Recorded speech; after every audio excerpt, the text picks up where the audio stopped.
In the name of the Father. Evil spirit.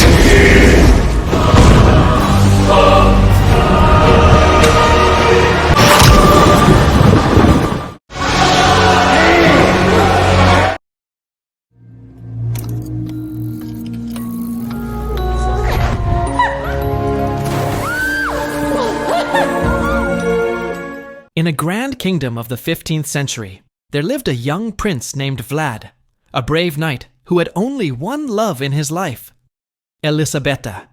They were two souls bound together by true love.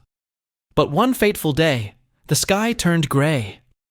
A terrifying message arrived. The Ottoman army was marching to invade their kingdom. Before leaving for the battlefield, Vlad went to see the high priest. With deep humility, he asked for blessings and protection, not only for himself, but also for his beloved wife. I will pray for your request. No, don't pray. Tell him. For the prince! Prince Vlad mounted his horse, ready for battle, while Princess Elisabeta was taken to a safer place. But unbeknownst to them, one among their enemies had already targeted the princess. Then war erupted. The royal army clashed against the Ottomans with a deadly strategy. Barrels of oil were set ablaze, creating towering walls of fire that disoriented the enemy troops. Amidst the inferno and screams of war, Vlad rode straight into battle, slashing, stabbing, and tearing through enemy lines without mercy.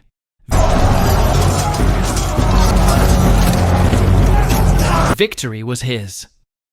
The sky glowed red as blood, and even the Ottoman commanders trembled at the sight. But that victory came with a devastating price. Vlad received word that Elisabeta's guards had been killed, and now the princess was being hunted down by enemy soldiers. Elisabeta's horse fell into a trap, throwing her to the ground. 3 enemy soldiers approached, ready to end her life. Vlad charged forward on his horse, but traps surrounded him as well, sending his steed crashing down. In a fury, he fought off the soldiers one by one. But when one of them tried to strike Elisabeta, Vlad threw his sword. And tragedy struck. The blade pierced too deep, cutting through the enemy's body and impaling Elisabeta's stomach. She fell to the ground, lifeless.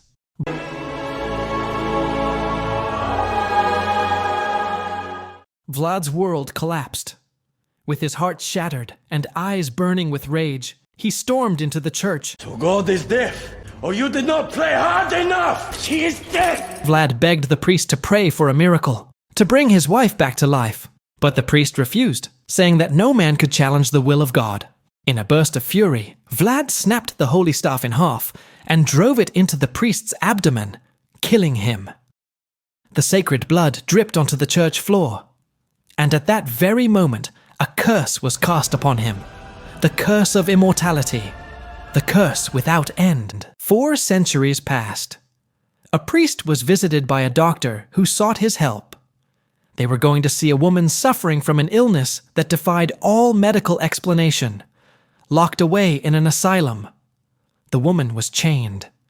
Her diagnosis, an insatiable thirst for blood and uncontrollable lust. The patient's file claimed she was 130 years old.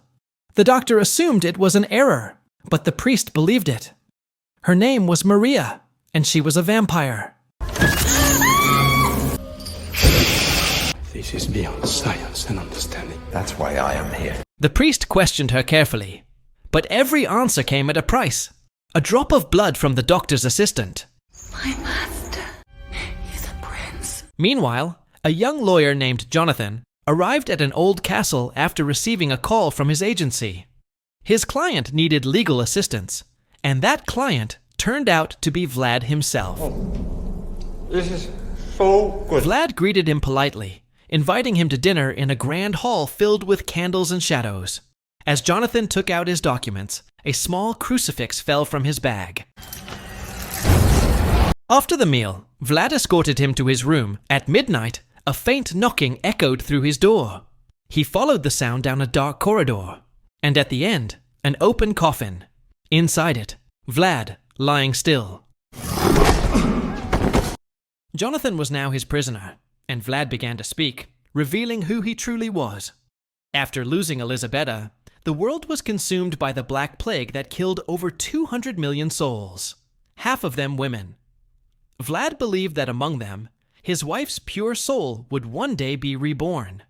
He searched, waited, and hoped for centuries. Yet God never allowed him to die, even after countless attempts to end his existence by leaping from towers.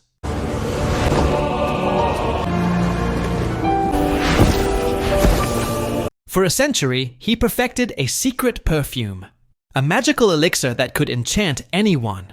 He traveled through cities, and in Italy, he discovered the perfect formula. Its scent made women fall under his spell. Vlad lived as a nobleman admired by the high-born ladies. But behind the charm, he met a noblewoman who looked exactly like Elisabetta, but her soul was not the same. Crushed by disappointment, Vlad changed. He began to drain the blood of women, one by one. Until eventually, he sat in eternal solitude, waiting for a miracle. Jonathan then shared that he too had found true love, and would be married a week after returning home. When Vlad saw the photo of his fiancée, he froze. Her face, identical to Elisabetta's. Where are my horses? I need to be milked by these bastards! The priest and doctor continued their investigation. At Maria's home, they discovered an old painting, Princess Elisabetta. The doctor noticed a small detail. The woman in the portrait was left-handed. Soon after, a young woman arrived. Her name was Mina.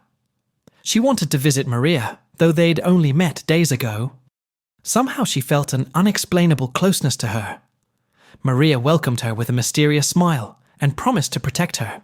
On the day of her wedding with Henry, Maria suddenly turned wild and uncontrollable, just as the priest arrived to perform the ceremony. Later, Mina confessed something strange. She felt as though she was born in the wrong era. When asked to write her address, she did so with her left hand. The priest went silent. Could it be that Mina was the reincarnation of Elisabetta? Elsewhere, Vlad appeared at a church, disguised as an old beggar seeking the nuns' help. But once inside, his true form emerged. Using his magic and the perfume he had perfected over a century, Vlad enchanted them all. He planned to drain their blood, to regain his youth and become who he once was. Meanwhile, Jonathan escaped the castle's dungeon using torn cloth as a rope, but slipped on thin ice as guards chased him through the snow.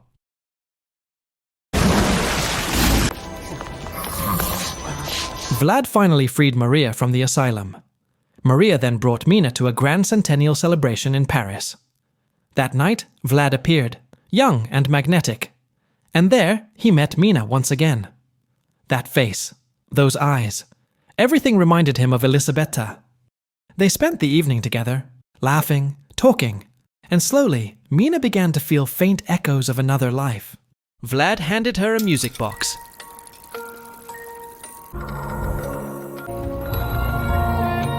Memories from a past life began to awaken. Vlad escorted her home. But there, Mina found Jonathan, injured and under the care of the doctor and the priest. They told her he had just escaped from Count Dracula's castle. Mina refused to believe it. To her, Vlad was a kind, loving man. In her room, Mina replayed the music box.